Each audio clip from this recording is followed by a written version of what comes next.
सुंद' आपडेट्स लानानै फिन खेबसे चेनेलाव फैफिनबावनाय जाबाय समायाब्लाबो जायफ्रा इन्टारेस्ट मोनो नैबे आपडेटखौ लालांनो हागोन थ' इन्टारेस्टिं आपडेट आरो जोबोद मोजां खौरां ना थ' गोबां चान्स मोननो थांगासिनो दं बिटिसि बाखिफोराहाय बेबायदिनो साखरि बाखरिनिफ्राय लानानै थ' बिराद चान्स ना दा जायफ्रा बेबायदिनो खेला दुलायावहाय जुरित जानानै दं गोबां दङ ना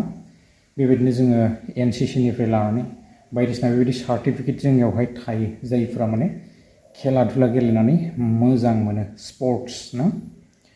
जियानो हक जोबोद मोजां आपडेट्स ओंखारनानै फैदों थ' गोबांफ्रानो निस्सय चान्स मोनगोन जानांगौ 3% होननानै जोङो माने मिथिनो मोन्दों आरोना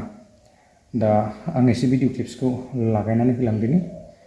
बिक्रम दैमारि साराहाय मा बुंलांखो एसे आङो भिडिअ क्लिप्सखौ होलांदिनि आरोना थ' नायलांदो गोबां चान्स माने मोनगोन बयबो जायफोरा बेबायदि माने खेला दुलायावहाय जुरित जानानै दङ गोलाव खालामनो सानाखै आङो भिडिअ क्लिप्सखौ होनानै दिनैनि भिडिअखौ बेसेखिनियावनो फोजोबगोन गोजोन्थों बाय 3% quota जायफ्रा स्पर्ट्सजों रिलेटेड दङ बिथांमोना क्वालिफिकेसन मोनदों बा मोनसे प्रायरिटि दङ बिथांमोना स्पर्ट्सनियाव साखरि मोनगोन बेखौ जा एसे मिटिंआव अलरेडि पास खालामखाबाय सहाय मोनगोन बिथांमोननि फारसेबो जोङो गेलेमु